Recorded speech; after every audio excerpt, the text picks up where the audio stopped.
نحمده ونصلي ونسلم على سيدنا ومولانا محمد رسوله النبي الأمين المكين الحنين الكريم الرؤوف الرحيم. أما بعد، فأعوذ بالله من الشيطان الرجيم. بسم الله الرحمن الرحيم. ووصينا الإنسان بوالديه حسنا. صدق الله مولانا العظيم.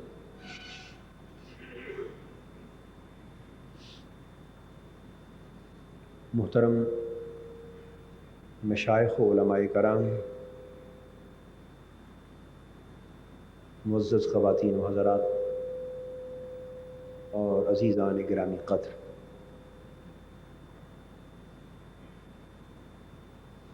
بحمد اللہ تعالی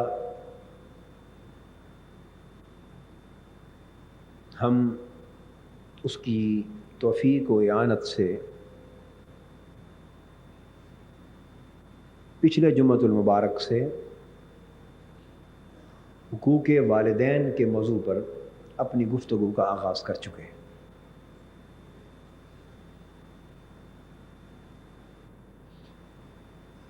اور پچھلے خطبہ جمعہ میں نے اللہ تبارک و تعالیٰ کے اذن اور توفیق سے والدین کے حقوق پر اجمالی گفتگو کی۔ آج بھی اسی گفتگو کی تکمیل ہوگی،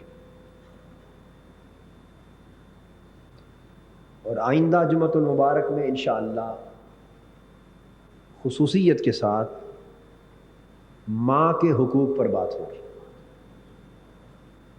میں نے عرض کیا تھا کہ پہلے دو خطبے والدین کے اجمالی حقوق پر، اس کے بعد ماں کے حقوق پر گفتگو ہوگی۔ ایک آیہ کریمہ کے ابتدائی الفاظ میں نے آج کی گفتگو کے عنوان کے طور پہ تلاوت کیے، جس میں اللہ تبارک و تعالیٰ نے ارشاد فرمایا وَوَصَّيْنَا الْإِنسَانَ بِوَالِدَيْهِ حُسْنًا، اور ہم نے انسان کو حکم دے دیا، اسے بتا دیا کہ ماں باپ کے ساتھ بھلائی سے پیش آیا جائے، ماں باپ کے ساتھ حسن سلوک سے پیش آیا جائے۔ یہ بر الوالدین کا حکم اللہ تبارک و تعالیٰ نے صراحت کے ساتھ نہ صرف امت مصطفی صلی اللہ تعالیٰ علیہ وآلہ وسلم کو بلکہ پورے عالم انسانیت کو عطا کر دی۔ اصولی بات یہ ہے کہ یہ حکم صرف اہل ایمان کو نہیں دیا جا رہا، بلکہ فرمایا وَوَصَّيْنَا الْإِنسَانَ، ہم نے ہر انسان کے لیے یہ حکم صادر فرما دیا۔ یہی وجہ ہے کہ پچھلی تمام امتوں میں اور تمام ملتوں میں والدین کے حقوق، ان کے ساتھ حسن سلوک اور احسان برابر درجے میں اہمیت کا حامل چلا آ رہا ہے۔ آپ حیران ہوں گے کہ تورات کے حقوق، تورات کی تعلیمات میں سے جو کتاب حضرت موسیٰ علیہ السلام پہ نازل ہوئی، اس میں یہاں تک ارشاد تھا کہ جو کوئی اپنے والدین پر لعنت بھیجے، ان کو برا بھلا کہے، ان کے ساتھ زیادتی کرے، یا زبان کے ساتھ ایسا کوئی کلمہ بولے جو لعنت پر محمول کیا جا سکے، تو جو کوئی والدین کے ساتھ ایسا سلوک کرے اس کی سزا قتل تھی، سزا اس کی موت تھی۔ آخرت میں تو جو سزا تھی سو تھی، مگر اسی دنیا میں اسے جرم ڈکلیئر کیا گیا تھا اور سزائے موت دی جاتی۔ یہی حکم حضرت عیسیٰ علیہ السلام کی شریعت اور انجیل میں بھی برقرار رہا۔ تو اب اندازہ فرمائیے کہ بنی اسرائیل کہ ہاں والدین کی گستاخی اور بے ادبی کی سزا اسی دنیا میں سزائے موت تھی۔ میں سمجھتا ہوں کہ یہ حضور نبی اکرم صلی اللہ تعالیٰ علیہ وآلہ وسلم کی امت پر اور اس امت کے گناہگاروں پر، خطا کاروں پر، بے لحاظ لوگوں پر باوجود ان کی بے لحاظی کے اتنا بڑا احسان ہے کہ ان کو دنیا کی سزائے موت سے تو بچا لیا، مگر یہ کہ اللہ کی ناراضگی، آخرت کا عذاب، بدبختی اور اس کا گناہ کبیرہ ہونا، ان تمام امور کو برقرار رکھا۔ تو قرآن مجید نے ارشاد فرمایا کہ ہم نے انسان کو والدین کے ساتھ بھلائی سے پیش آنے کا کہہ دیا، حکم دے دیا، ارشاد صادر فرما دیا۔ اب دیکھنا یہ کہ اس بھلائی کی حد کیا ہے، یعنی انسان کہاں تک بھلائی کرے، کہاں تک بھلائی کرے۔ آپ حیران ہوں گے یہ جان کر کہ والدین کے ساتھ بھلائی کی حد وہاں تک جاتی ہے کہ عام انسان کا وہم و گمان وہاں تک نہیں جا سکتا۔ قرآن مجید نے ارشاد فرمایا وَإِن جَاهَدَاكَ لِتُشْرِكَ بِي مَا لَيْسَ لَكَ بِهِ عِلْمٌ فَلَا تُطِعْهُمَا۔ والدین کے ساتھ ہمیشہ بھلائی کرو، حسن سلوک سے پیش آؤ، اور کب تک حسن سلوک کرتے رہو؟ فرمایا وَإِن جَاهَدَاكَ لِتُشْرِكَ بِي مَا لَيْسَ لَكَ بِهِ عِلْمٌ، اگر تمہارے والدین کافر ہوں اور مشرک ہوں اور تمہیں بھی حکم دیں اور مجبور کریں کہ تم بھی شرک کرو اللہ کے ساتھ، تو فرمایا جب وہ اس حد کو پہنچ جائیں تو بس ان کا یہ کہا نہ مانو۔ آپ اندازہ کر لیں، اگر کافر ہے تب بھی حسن سلوک کے ساتھ پیش آؤ، مشرک ہیں تب بھی ان کے ساتھ حسن سلوک اور احسان کا رویہ ختم نہیں کیا گیا، وہ حکم قائم رہے گا۔ اور باوجود ان کے کفر و شرک کے، اب دیکھیے نا، ایک سطح ہے والدین کے گنہگار ہونے کی بحیثیت ایک انسان، بحیثیت ایک مسلمان۔ کوئی اولاد نیک ہے، والدین گنہگار ہے، اولاد نمازی ہے، تہجد گزار ہے، اللہ اللہ کرنے والی ہے، زیادہ متقی اور پرہیزگار ہے، مگر والدین نماز کے تارک ہیں، روزہ نہیں رکھتے، جھوٹ بولتے ہیں معاذ اللہ، رشوت کھاتے ہیں، غلط کاری کے مرتکب ہوتے ہیں۔ یہ سارے گناہ جمع کر لیں، کفر اور شرک سے نیچے نیچے جتنے گناہ ہیں وہ جمع کر۔ یہ سمجھایا جا رہا ہے کہ اولاد بڑی نیک، بڑی پارسا، بڑی متقی، والدین بڑے گناہگار، بڑے فاسق و فاجر ہی کیوں نہ ہو جائے، باوجود اس کے اے اولاد ان کے گناہوں کو نہ دیکھ، ان کے فسق و فجور کو نہ دیکھ، اور ان کی اس حالت کو دیکھ کر ان کی خدمت ترک نہ کر، تجھ پر ان کی خدمت پھر بھی بہر طور واجب۔ وہ اگر عمل میں کوتاہ ہے، ناقص ہے، اس کا حساب ان سے لیا جائے گا، اس کا حساب ان سے لیا جائے گا، جزا و سزا کے مرحلے سے وہ گزریں گے، وہ معاملہ ان کے اور ان کے اللہ کے مابین ہے۔ ہاں تو یہ کوشش کر کہ انہیں نیکی کی راہ پر لانے کے لیے تگ و دو کر، جہاں تک ہو سکے تلقین کر، تبلیغ کر، ہر ممکن کوشش کر، ان کے لیے دعائیں کر، یہ فریضہ بجا لا، کیونکہ یہ بھی ان کے ساتھ حسن سلوک کا ایک حصہ ہے، ان کے ساتھ احسان کا ایک حصہ ہے، کہ وہ اگر اس راستے پر چل رہے ہیں جو انہیں عذاب آخرت میں لے جا رہا ہے، جہنم میں لے جا رہا ہے، تو جہنم سے بچانے کے لیے کوشش کرنا یہ بھی اولاد کا فرض ہے۔ مگر ایک طرف تو یہ بات، دوسری طرف اس سارے معاملے کو دیکھنے کے باوجود کسی درجہ میں بھی اولاد کو یہ حق نہیں ملتا کہ وہ ان کی گناہگاری کو دیکھ کر اپنی خدمت کو کم کر دے۔ باوجود اس کے والدین والدین ہیں، اور ان کی خدمت، ان کے ساتھ احسان، ان کے ساتھ حسن سلوک وہ جوں کا توں قائم رہتا ہے۔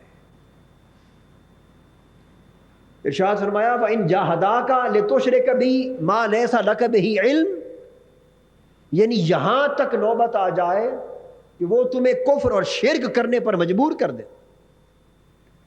تو مسلمان تو کفر و شرک کرنے پر مجبور نہیں کر سکتا نا. اس کا مطلب یہ ہوا کہ بے شک وہ خود کافر و مشرک ہی کیوں نہ ہو اور اولاد مومن اور متقی ہی کیوں نہ ہو، باوجود اس کے احسان کا عمل قائم رہنا چاہیے، حسن سلوک کا رویہ قائم رہنا چاہیے، ان کی خدمت و اطاعت کا رویہ قائم رہنا چاہیے.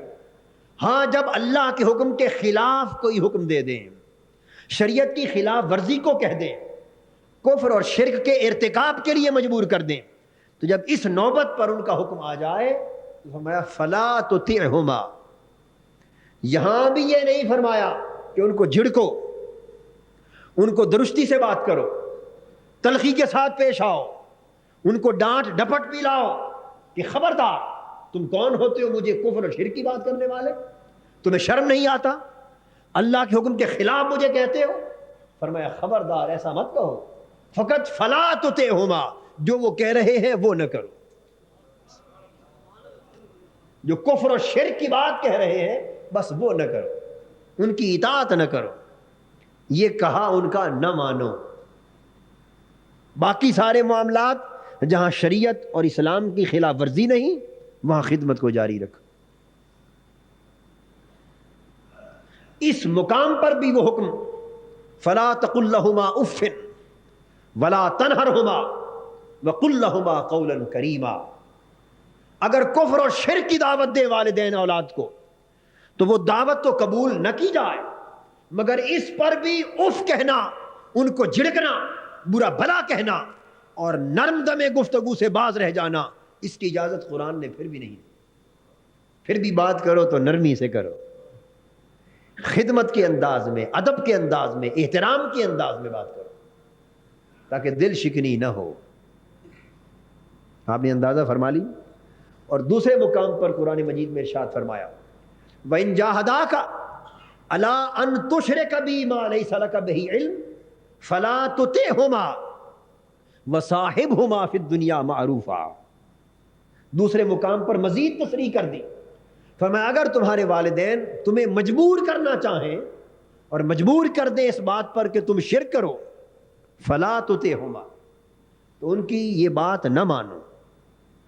یہاں تک تو حکم پہلی آیت میں بھی تھا نا، یہاں بھی دہرایا گیا، مگر یہاں آگے بات کی گئی.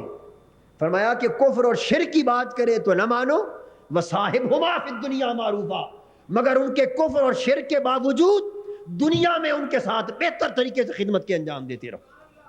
وَصَاحِبْهُمَا فِي الدُّنْيَا مَعْرُوفًا.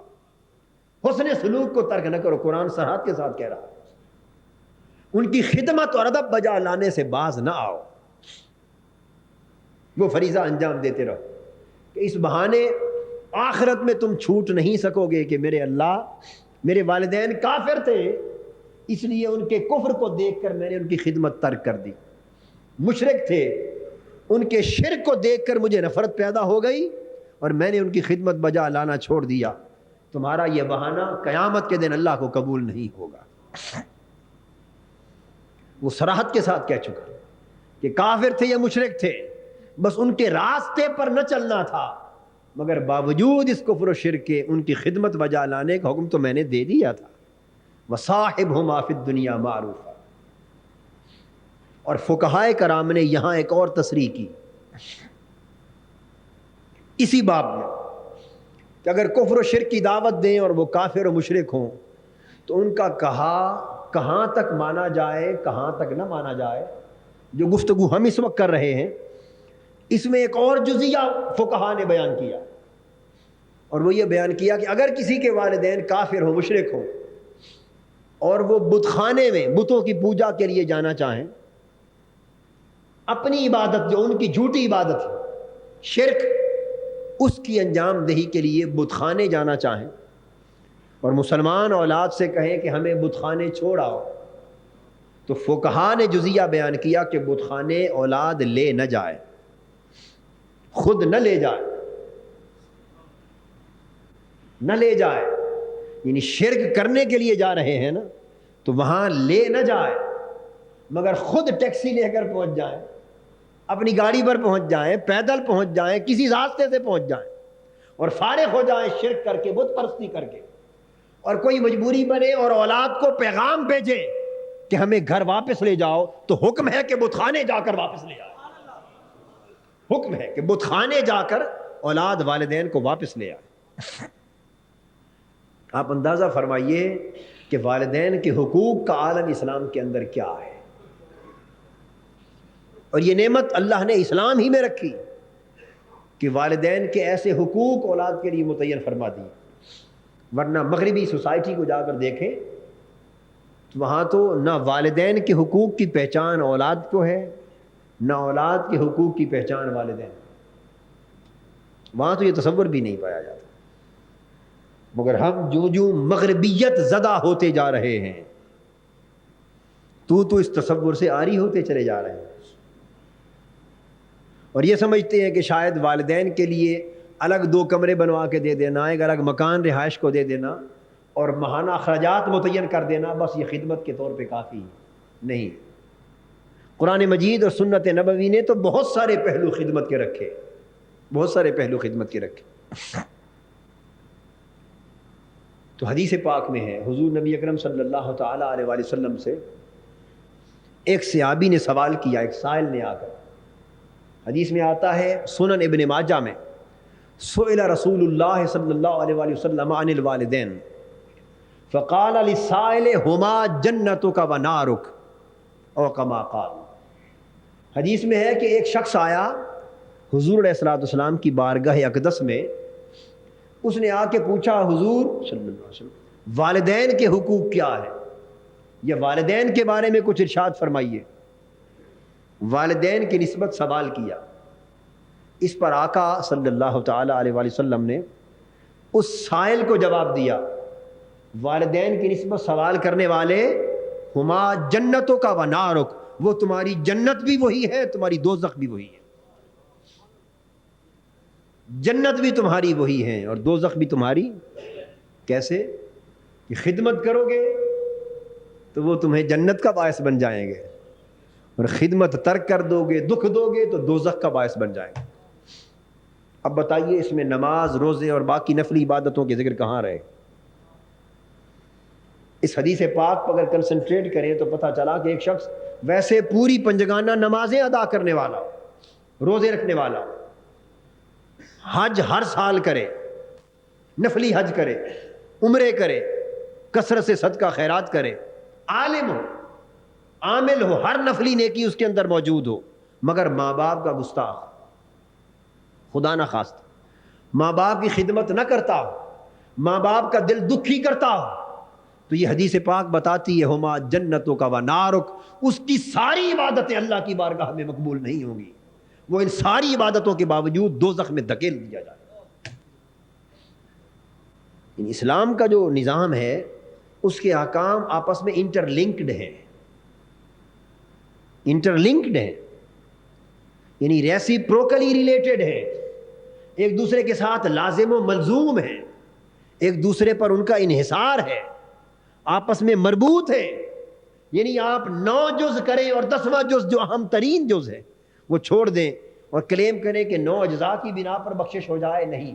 قرآن کہتا ہے یا ایھا الذین آمنوا ادخلوا فی السلم کافہ، ایمان والو اسلام میں داخل ہونا ہے تو پورے پورے ہو جاؤ، مذاق نہ بڑھاؤ کہ کچھ کو مان لو کچھ کو چھوڑ دو۔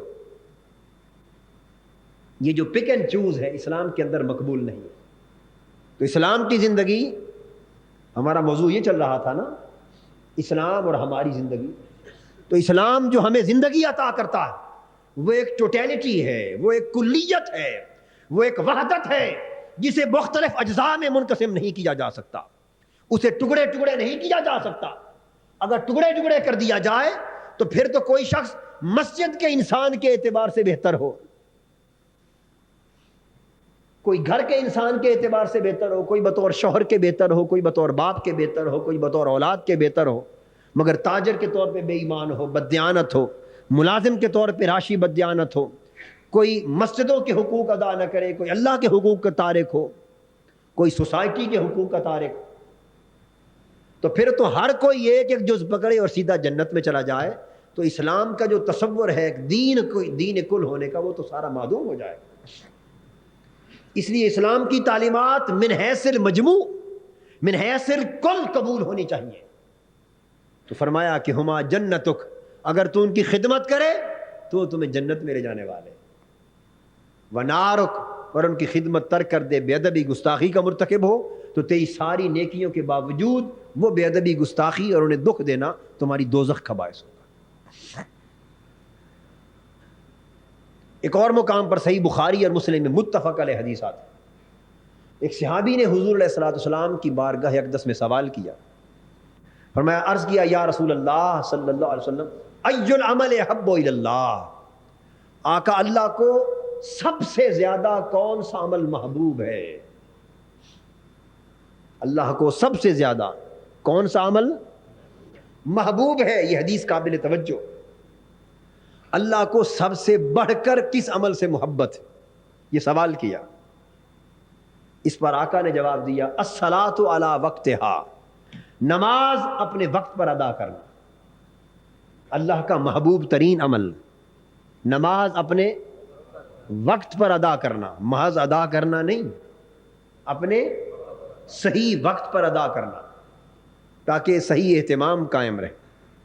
اس نے عرض کیا ثم ایون، یا رسول اللہ صلی اللہ علیہ وسلم اس کے بعد، نماز وقت پر ادا کرنے کے بعد اب اس ساری کائنات میں اللہ کا محبوب ترین عمل کیا ہے؟ آقا نے فرمایا بر الوالدین۔ اللہ کی نماز کے بعد پھر ساری کائنات میں سب سے بڑھ کر اللہ کو محبوب عمل والدین کے ساتھ خدمت و اطاعت کی، والدین سے نیکی کے ساتھ پیش آنا، بر الوالدین۔ اس نے عرض کیا ثم ایون، آقا اس کے بعد کیا ہے؟ فرمایا الجہاد فی سبیل اللہ، والدین کی خدمت کے بعد اللہ کی بارگاہ میں تیسرے درجے کا مقبول عمل اللہ کی راہ میں جہاد کرنا ہے۔ تو کیا معلوم ہوا کہ والدین کی خدمت جہاد سے بھی، بولیے، افضل ہے۔ تو یہی بات آپ پچھلے خطاب میں بھی سنتے رہے تھے نا، کہ فرمایا لا تعبدون الا اللہ وبالوالدین احسانا، یعنی اللہ نے پہلا درجہ اپنی عبادت کا رکھا، عقیدہ توحید کا رکھا، اپنی عبادت و پرستش کا رکھا، اپنی بندگی اور طاعت کا رکھا، اور اپنی عبادت کے بعد دوسرا درجہ معاملات کے اندر والدین کی خدمت و اطاعت رکھا، حتیٰ کہ اللہ کی راہ میں جہاد کرنے تک کو والدین کی خدمت کے بعد رکھا۔ حضور نبی اکرم صلی اللہ تعالی علیہ وآلہ وسلم نے اس قدر کثرت کے ساتھ والدین کی خدمت کی فضیلت بیان فرمائی جس کا احاطہ نہیں کیا جا سکتا۔ صحیح بخاری میں کتاب الادب، اور صحیح مسلم اور جامع ترمذی کتاب البر والصلہ احادیث آتی، حضور علیہ الصلوۃ والسلام نے ایک حکایت بیان فرمائی۔ وہ حکایت آپ بچپن سے سنتے چلے آئے، مگر شاید آپ کا خیال یہ ہو کہ یہ لوگوں کی بیان کی ہوئی کہانی ہے، یہ کتابوں میں جو کہانیاں لکھی جاتی ہیں ان میں سے ایک، مگر یہ مغالطہ دور کرنا چاہتا ہوں، یہ لوگوں کی لکھی ہوئی کہانی نہیں، یہ آقا دو جہاں کا فرمود، یہ حضور کی بیان کردہ حکایت جو صحیح بخاری میں، صحیح مسلم میں، جامع ترمذی میں، مشکات میں، حدیث کی متعدد کتب میں آئی، متفق علیہ۔ آقا صلی اللہ تعالی علیہ وآلہ وسلم نے حکایت بیان کی کہ 3 آدمی سفر پہ نکلے، راستے میں موسلا دھار بارش ہو گئی، اتنی شدید بارش ہوئی کہ انہیں جائے پناہ کی تلاش ہوئی اور وہ ایک غار میں چھپ گئے۔ جب غار میں چھپے تو چونکہ بارش موسلا دھار ہو رہی تھی، ایک پتھر کا بہت بڑا ٹکڑا لڑکا گرا اور غار کے دہنے پر اس کے منہ پر آ کے رک گیا، اس سے غار کا منہ بند ہو گیا۔ بہت بڑا ٹکڑا تھا، اب ہاتھوں سے وہ ہٹایا نہیں جا سکتا تھا۔ یہ زندگی اور موت کی کشمکش میں مبتلا ہو گئے، نہ کسی کو دکھائی دے، نہ باہر آواز جانے کا امکان، پھر جنگل، پہاڑوں میں، غار میں پھنس گئے، دروازہ اس کا منہ بند ہو گیا پتھر سے۔ اب تو موت جب ان کی آنکھوں کے سامنے رقصاں نظر آئی، پریشان ہوئے، تو انہوں نے کہا کہ اللہ تعالیٰ کی بارگاہ میں دعا کرو ہر شخص، اور وہ اب یاد کرے اپنی پوری زندگی کی نیکیوں کو اور نیک اعمال کو، اور اس کی پوری زندگی میں جو سب سے بڑا نیک عمل ہے جس کے بارے میں اسے بھروسہ ہو کہ اللہ کو سب سے زیادہ مقبول ہوگا، اس عمل کو بیان کرے اور اس کا وسیلہ دے کر اللہ کی بارگاہ سے دعا کرے۔ چنانچہ ایک پہلے شخص نے اللہ تعالیٰ کی بارگاہ میں دعا کے لیے ہاتھ اٹھائے، حدیث پاک میں آتا ہے اس نے دعا کی اور دعا یوں کی کہ عرض کیا کہ اللہ تو جانتا ہے کہ میں بکریوں کا چرواہا تھا، روزانہ بکریاں چرانے کے لیے لے جاتا اور وہی ہمارا ذریعہ معاش تھی، شام کو دودھ دوہ کر لے آتا، اور میرے 2 بوڑھے والدین تھے اور بیوی بچے بھی تھے۔ اب بچے بھی اور والدین بھی اسی دودھ کے انتظار میں ہوتے رات کو کہ وہی کچھ پی کر سو جاتے تھے، غریب لوگ تھے، اسی ریور پہ گزارا تھا۔ تو میں شام کو دودھ دوہ کر لے آتا، باوجود اس کے کہ بیوی بچوں کو طلب ہوتی اس دودھ کی، مگر میں سب سے پہلے اپنے والدین کو پلاتا، سب سے پہلے اپنے والدین کو۔ اپنی آنکھیں کھول کر دیکھ لیں اور کان کھول کر سن لیں۔ میں نے پچھلی بار عرض کیا تھا کہ بر الوالدین اور والدین کے حقوق کی بات سن کر کم سے کم یہ ظلم ہماری زندگی سے ختم ہو جانا چاہیے، اور میں امید کرتا ہوں کہ پچھلے جمعۃ المبارک کی شام کو سینکڑوں ہزاروں افراد خصوصیت سے اپنے والدین سے ملنے کے لیے گئے ہوں گے یا ان کی خدمت میں جا کے بیٹھے ہوں گے۔ ایسا ہوا یا نہیں ہوا؟ بولیے، جو بطور خاص اپنے والدین کی خدمت میں گئے ہاتھ کھڑا کریں، بطور خاص اس اہتمام کے ساتھ تشریف رکھیں۔ اللہ پاک آپ کو اور برکت عطا کرے۔ میں نے عرض کیا کہ ہمارا اس مجلس میں آنا، اس گفتگو کا سننا، اس کا حاصل یہ ہے کہ ہم اسے اپنی زندگی میں اتاریں۔ جس عمر کو ہم لوگ پہنچے ہوئے ہیں، ہم میں سے کم لوگ ایسے ہوں گے جن کو والدین کا سایہ میسر ہے، شاید کثیر ایسے ہوں گے جنہیں والدین کا سایہ میسر نہیں، یا والدین میں سے ایک کا میسر ہے، ایک کا میسر نہیں۔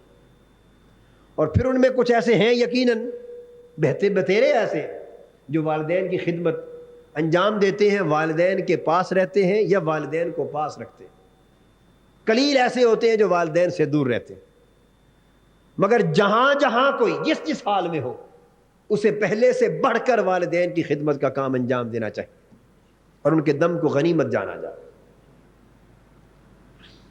عرض کیا باری تعالیٰ میں آ کے دودھ پہلے اپنے والدین کو پلاتا، پھر اپنے بیوی بچوں کو پیش کرتا۔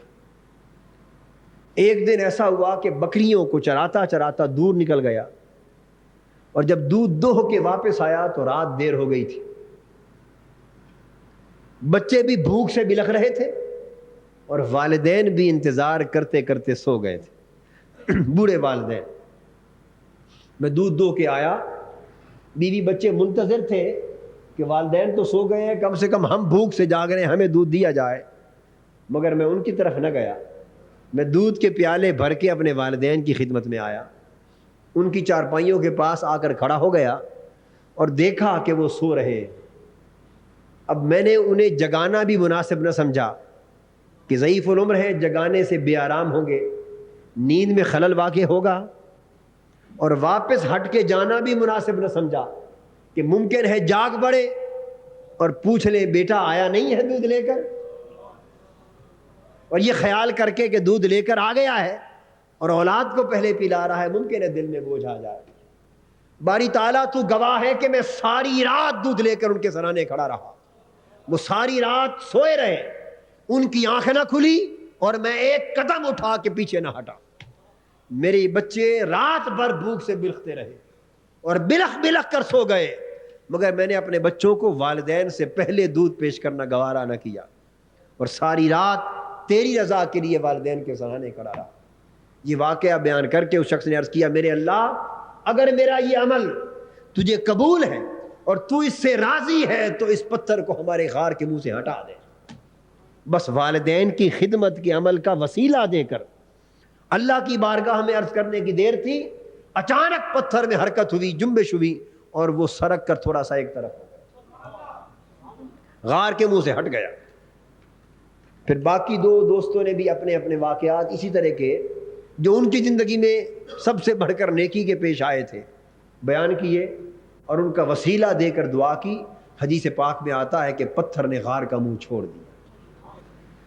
تو جب پتھر کو اللہ پاک نے اتنا حیا عطا کیا، ان نیکیوں کا اتنا حیا عطا کیا، تو اندازہ کر لیں کہ اللہ کی رحمت کے حیا کا عالم کیا ہوگا۔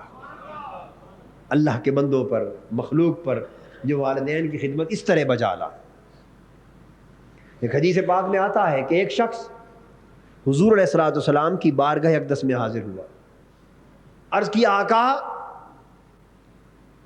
مجھے اجازت دیجئے میں جہاد پر جانا چاہتا ہوں، اجازت دیجئے میں جہاد پر جانا چاہتا ہوں۔ اب آپ اندازہ فرما لیں کتنی بڑی نیک خواہش ہے۔ اگر کسی کے اندر یہ آرزو ہو تو کوئی امکان ہے اس بات کا کہ حضور علیہ الصلوۃ والسلام اس کو منع فرما دے؟ ظاہراً کوئی امکان ہے کہ منع فرما دے؟ نہیں۔ اصل عرض کیا حضور میں حج پر جانا، میں جہاد پر جانا چاہتا ہوں، اجازت دیجئے۔ اس پر آقا صلی اللہ تعالی علیہ وآلہ وسلم نے فرمایا کہ کیا تمہارے والدین ہیں؟ کیا تمہارے والدین ہیں؟ عرض کیا یا رسول اللہ صلی اللہ علیہ وسلم جی ہاں زندہ ہیں، جی ہاں زندہ ہیں۔ فرمایا فرج الی والدیک واحسن صحبتہما وفی روایۃ ففیہما فجاہد۔ فرمایا جہاد کی اجازت لینے والے لوٹ جا اپنے والدین کی طرف، ان کی خدمت کر، ان کی طاعت بجا لا، یہی تیرا جہاد۔ ففیہما فجاہد، جا ان کی خدمت اور صحبت بجا لا، بس اسی میں تو جہاد کر، والدین کی خدمت میں جہاد کر، یہ سب سے بڑا جہاد ہے۔ کیونکہ جو اس جہاد سے فارغ ہو چکا ہو اسے اس دوسرے جہاد پر جو اللہ کے دین کی سربلندی کے لیے جہاد ہے، بعد میں وہاں جانے کی اجازت ہے۔ پر میں احسن صحبتہما، اپنے والدین کی طرف پلٹ جا، ان کی خدمت بجا لا۔ کہ اصل جہاد وہ ہے اور اس کا درجہ اس کے بعد آتا۔ حضور علیہ الصلوۃ والسلام نے یہاں تک ارشاد فرمایا اس شخص کی ناک خاک آلود، اس کی ناک خاک آلود، تیسری بار فرمایا اس کی ناک خاک آلود، یعنی وہ ذلیل اور رسوا ہوا، وہ تباہ و برباد ہوا۔ کون؟ عرض کیا یا رسول اللہ صلی اللہ علیہ وسلم کون شخص، کس کی ذلت اور رسوائی اور تباہی و بربادی کی بات آپ فرما رہے ہیں؟ آقا نے فرمایا وہ شخص ذلیل و خوار اور تباہ و برباد ہو گیا من ادرک والدی عند الکبر ولم يدخل الجنہ، وہ شخص تباہ و برباد اور ذلیل و خوار ہو کے رہ گیا جس نے اپنے والدین کو یا دونوں میں سے کسی ایک کو بڑھاپے میں پایا اور پھر بھی جنت حاصل نہ کی۔ فرمایا جس کو بڑھاپے میں والدین نصیب ہو اور وہ جنت نہ پا سکے، اس سے بڑا بدبخت دنیا میں کوئی نہیں ہے۔ گویا یہ بتایا جا رہا ہے کہ لوگوں اگر بوڑھے ماں باپ یا دونوں میں سے کوئی ایک بڑھاپے کی عمر میں تمہیں نصیب ہو جائیں اور چند دن ان کے بڑھاپے کے نصیب ہو جائیں تو یہ تو مفت کی جنت ہے، مفت کی جنت۔ ان کی خدمت کر لو، انہیں راضی کر لو، اس میں اللہ رب العزت کی بارگاہ سے جنت کی ضمانت عطا کی ہے۔ آپ کو معلوم ہونا چاہیے کہ حضرت خواجہ اویس کرنی رضی اللہ تعالیٰ عنہ جو امام التابعین، جو اولیاء صلحاء عرفاء اور مجاذیب کے امام، اور جن کی نسبت صحیح مسلم میں حدیث آتی اور دیگر کتب حدیث میں بھی، بلکہ آپ کے فروغ ایمان کے لیے یعنی احادیث کی کتابوں میں صحابہ کرام کے فضائل پر باب قائم ہے، یعنی سیدنا ابو بکر صدیق کی فضیلت پر باب ہے، سیدنا عمر، سیدنا عثمان، سیدنا علی شیر خدا، ازواج مطہرات، اہل بیت پاک، حسنین کریمین، ان کی فضیلتوں پر باب حدیثوں کے قائم، یعنی محدثین نے وہ حضور علیہ الصلوۃ والسلام سے جو احادیث مروی ہے ان ابواب میں ان کو جمع کر کے باب بنا دیا۔ صاف ظاہر ہے کہ صحابہ صحابیات کے بارے میں تو حضور حدیث صادر فرما سکتے تھے، جمع ہوئی، مگر کسی تابعی کے بارے میں تو حدیث کے باب قائم نہیں ہو سکتے نا، کیونکہ جس نے حضور کو پایا ہی نہیں زندگی میں اور حضور سے ملا ہی نہیں اور حضور علیہ السلام نے اسے دیکھا ہی نہیں، تو پھر صحابہ کے سامنے اس کی فضیلت حضور کیا بیان فرمائیں؟ بے شک جانتے ہوں، مگر تابعین میں سے سیدنا خواجہ اویس کرنی رضی اللہ تعالیٰ عنہ وہ خوش نصیب ہے کہ جو صحابی نہیں ہے، تابعی ہے۔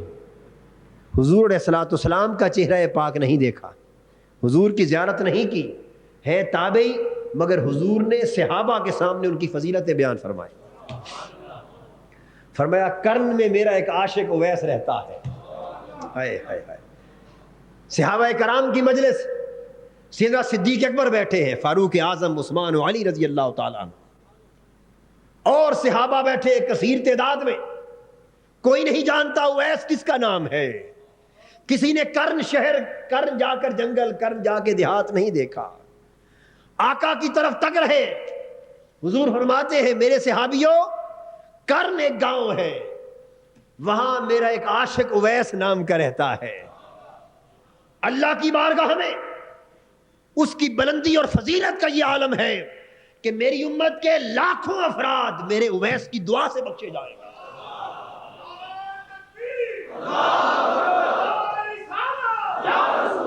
اویس کرنی اللہ کی بارگاہ میں دعا کے لیے ہاتھ اٹھائے گا، اور فلاں فلاں قبیلے کی بکریوں کے بال اتنی کثرت سے نہیں ہیں جتنے اویس کے اٹھے ہوئے ہاتھوں سے میری امت کے افراد بخشے جائیں گے۔ اتنی فضیلت بیان کی۔ فرمایا وہ بڑا بلند رتبہ ہے۔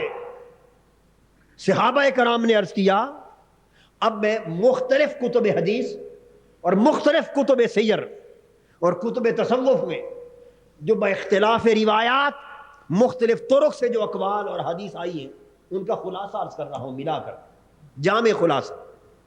صحابہ عرض کرتے ہیں یا رسول اللہ صلی اللہ علیہ وسلم، اتنی بڑی فضیلت کا حضور کا غلام، ایسا عاشق، ارے جسے خبر پہنچی کہ احد میں میرے محبوب کے دانت ٹوٹ گئے، اس نے پتھر لے کے دانت توڑ دیا، اور پھر سوچا کہ معلوم نہیں میرے محبوب کا یہ دانت نہ ٹوٹا ہو، دوسرا ٹوٹا ہو، دوسرا توڑ دیا، اور اس خیال سے کہ کہیں جو ٹوٹا ہے وہ نہ رہ جائے، سارے کے سارے دانت توڑ ڈالے۔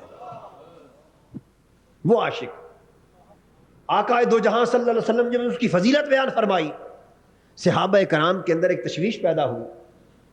عرض کیا آقا اگر اتنی فضیلت والا اویس، یہ آپ کو معلوم ہونا چاہیے کہ حضرت اویس کرنی 20 برس حضور علیہ الصلوۃ والسلام کی ظاہری زندگی میں موجود رہے۔ کتنے برس؟ 20 سال انہوں نے حضور کی حیات طیبہ کے پائے، مگر دیدار نہیں کر سکے، زیارت نہیں کر سکے۔ اس کے کچھ اسباب عرفاء نے اور بھی بیان کیے، مگر سب سے زیادہ کثرت اور تواتر کے ساتھ جو سبب بیان ہوا ہے کتابوں میں، وہ ایک بیان کرنا چاہتا ہوں۔ اور بھی تشویش ہوئی، آقا اتنی فضیلت بیان فرما رہے ہیں مگر آج تک اگر وہ اتنا بڑا عاشق ہے تو حضور کی زیارت کے لیے نہیں آیا۔ ایک بار زیارت کو چلا آتا تو صحابی بن جاتا۔ حضور نے فرمایا تمہیں کیا خبر اس کے دل میں اشتیاق کے کتنے بامبڑ بچ رہے ہوں گے، ملاقات اور دیدار کی کتنی آرزویں مچل رہی ہوں گی، کیا خبر، مگر اس لیے آج تک میرے دیدار کو نہیں آ سکا کہ اس کی ایک بوڑھی ماں ہے، وہ ہر وقت اس کی خدمت میں رہتا ہے۔ اس نے کئی بار اپنی ماں سے اجازت چاہی، اماں جان اجازت ہو تو جا کے ایک پل اپنے مصطفیٰ کا دیدار کراؤں۔ اس کی ماں نے کہا بیٹے میں بیمار ہوں، خبر نہیں تو جائے تو میری موت آ جائے، تو ماں نے اجازت نہیں دی۔ اویس نے ماں کے حکم کی تعمیل میں میرا دیدار کر کے شرف صحابیت نہیں پایا۔ یہ عالم حضرت اویس کرنی کو جو اجر ملا، جو فضیلت ملی، خدمت والدہ سے ملی۔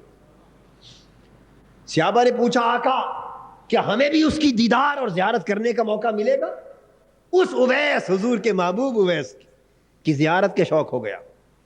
تو میں عرض کر رہا تھا کہ ایک مرتبہ حضرت اویس کرنی کو بعض روایات کے مطابق حضور کی بارگاہ میں حاضر ہونے کی اجازت ملی۔ ہمیشہ عرض کرتے، والدہ منع کر دیتی، ایک بار جو اجازت چاہی، والدہ کی طبیعت کچھ بہتر تھی، اجازت دے دی، فرمایا بیٹا اویس اجازت ہے، جاؤ مدینے اپنے محبوب سے مل لاؤ، اپنے یار سے مل لاؤ۔ ہر وقت جو تذکرہ کرتے ہو اپنے محبوب کا، اپنے نبی کا، جاؤ مل لاؤ۔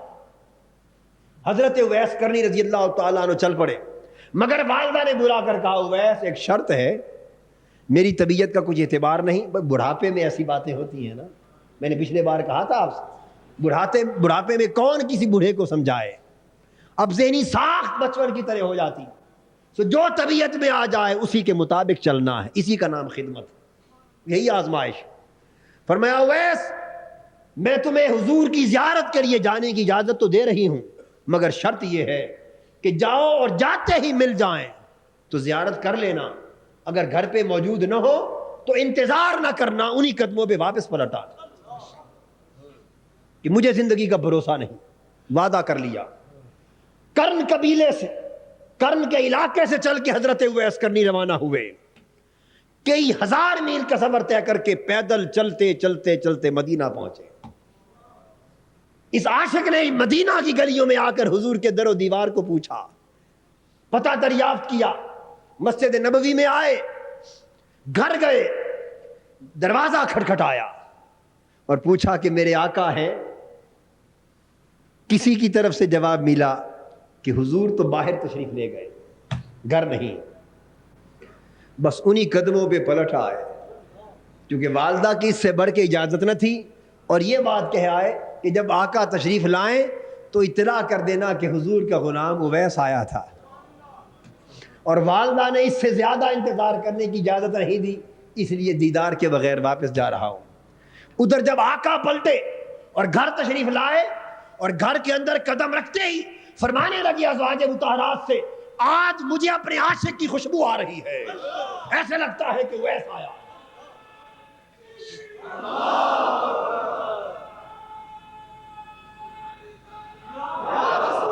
عرض کیا گیا حضور سچ ہے آپ کا اویس آیا تھا، تو پھر اس نے کیا کہا؟ اس نے کہا حضور زیارت کے لیے آیا تھا، اتنی اجازت ملی تھی، انتظار کی اجازت ماں نے نہیں دی تھی، سو دیدار کے بغیر پلٹ کے جا رہا ہوں، میرا سلام پہنچا دیں آقا کو۔ یہ مقام حضرت اویس کرنی کو ماں کی خدمت نے عطا کیا۔ واقعے کی تفصیلات آگے کچھ اور بھی ہیں، مگر وقت ختم ہو گیا ہے، آج اسی پر اکتفا کرتا ہوں۔ اللہ تبارک و تعالی ہمیں ماں باپ کی خدمت اور ان کے حقوق کی پہچان عطا کرے۔ وما علینا الا البلاغ۔ شیخ الاسلام ڈاکٹر محمد طاہر القادری کے آفیشیل یوٹیوب چینل کو سبسکرائب کریں اور بیل آئیکن کلک کریں۔